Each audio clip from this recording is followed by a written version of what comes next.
saya menyampaikan firman Tuhan untuk saudara-saudara sekalian, saya ingin menyanyikan sebuah pujian yang mengajak kita semua untuk datang kepada Tuhan dan sujud di bawah kaki-Nya.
Salam saudara pemirsa, sampai jumpa dengan kami dalam program Berita Pengharapan. Kita seperti tanaman yang ditanam oleh Tuhan, bukan untuk jadi bonsai. Alkitab memberikan contoh, misalnya pokok anggur, pohon ara, dan juga pohon zaitun. Semuanya diharapkan berbuah. Itu yang akan kita dengar sebentar. Mari kita berdoa sebelum kita lebih jauh mendengarkan firman Tuhan ini. Bapa, dalam nama Yesus kami mengucap syukur karena ada firman Tuhan yang begitu jelas yang kami dengar sebentar, bahwa Tuhan menghendaki kami untuk hidup dan menghasilkan buah. Terima kasih Tuhan, terpujilah nama-Mu, berkati kami dengan firman Tuhan saat ini.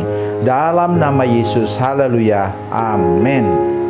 Saudara pemirsa, mari kita membaca beberapa ayat firman Tuhan hari ini dari Perjanjian Baru. Injil Lukas pasal 13 ayat 6 sampai 9. Lukas 13 ayat 6 sampai 9, demikian bunyi firman Tuhan. Lalu Yesus mengatakan perumpamaan ini, seorang mempunyai pohon ara yang tumbuh di kebun anggurnya, dan ia datang untuk mencari buah pada pohon itu, tetapi ia tidak menemukannya. Lalu ia berkata kepada pengurus kebun anggur itu, sudah 3 tahun aku datang mencari buah pada pohon ara ini, dan aku tidak menemukannya. Tebanglah pohon ini. Untuk apa ia hidup di tanah ini dengan percuma? Jawab orang itu, Tuan, biarkanlah dia tumbuh setahun ini lagi.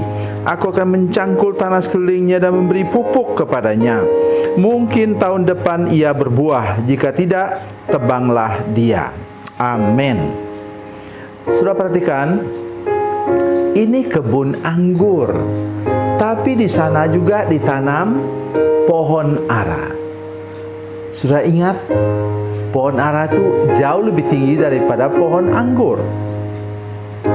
Tetapi kabar baik yang kita terima hari ini ialah bahwa rupanya seluruh pokok anggur di bawah itu berbuah lebat.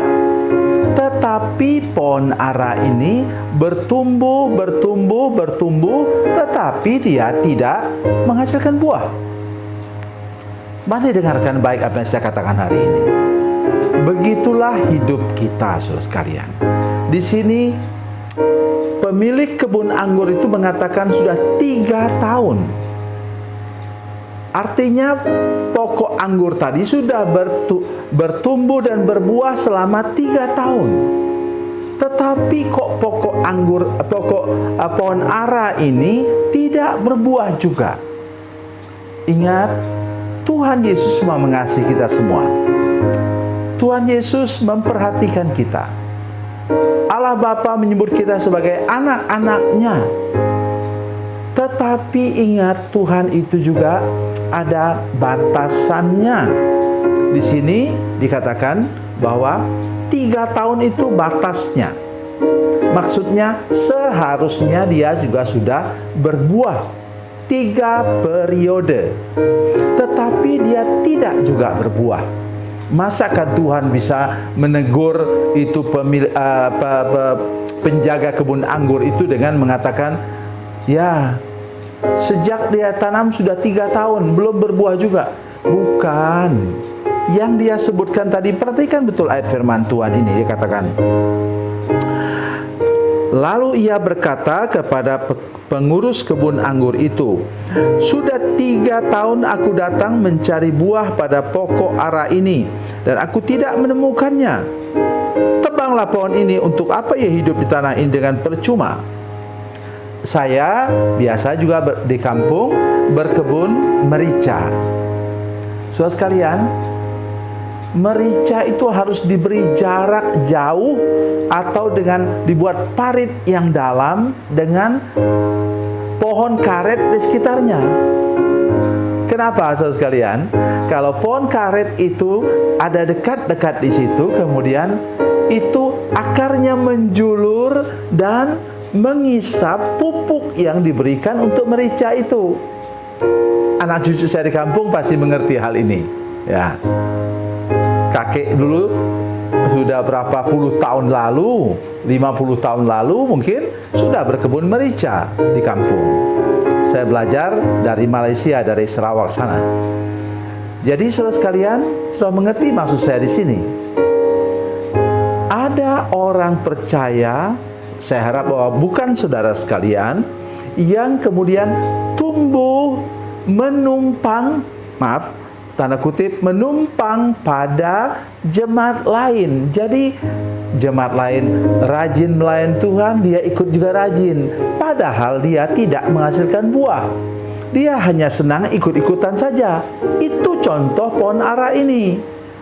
Hari ini ketika saya menyampaikan firman Tuhan, lepaskan diri saudara sekalian dari semua belenggu ini. Tidak boleh lagi.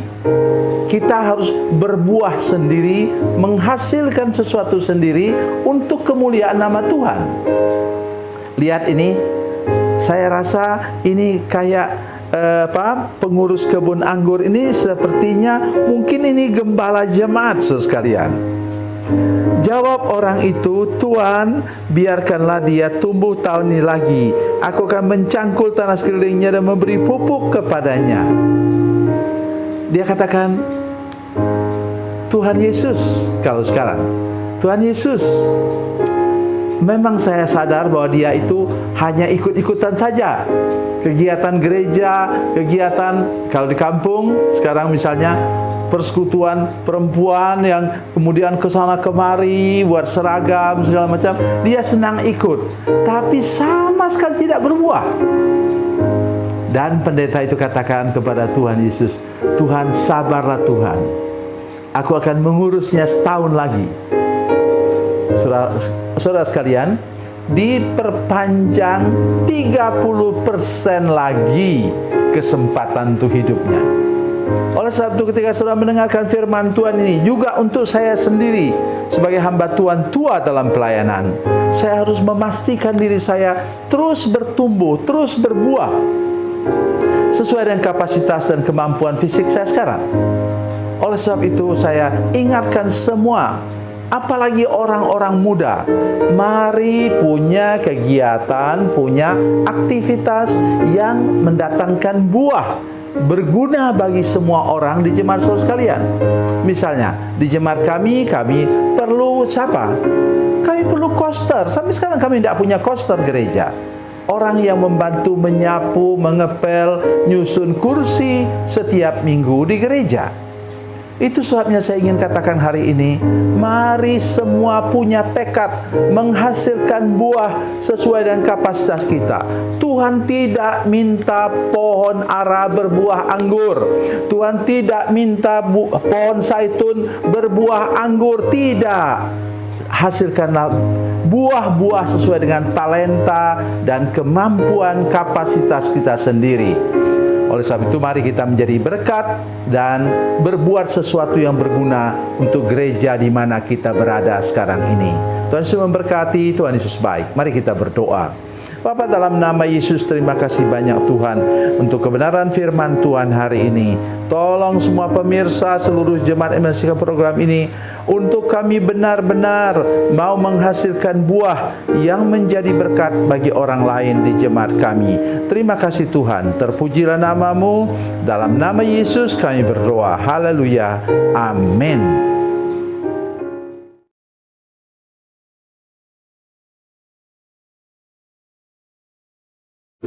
Salam saudara pemirsa, mengakhiri program ini saya mohon kepada saudara-saudara pemirsa sekalian untuk bila saudara menyaksikan program ini melalui channel YouTube, maka tekan subscribe dan bunyikan lonceng. Dan bila saudara menyaksikan program ini melalui channel Facebook, tolong saudara-saudara sekalian tekan like dan juga komen. Dan demikian pula bila sudah menyaksikan program Makanan Bergizi hari ini yang tertulis, maka tekan yang sama juga, tekan like dan tekan komen. Dan tolong saudara-saudara sekalian untuk membagikan program ini, share program ini di channel saudara-saudara sekalian, supaya lebih banyak lagi orang diberkati melalui program ini. Tuhan Yesus memberkati, Tuhan Yesus baik.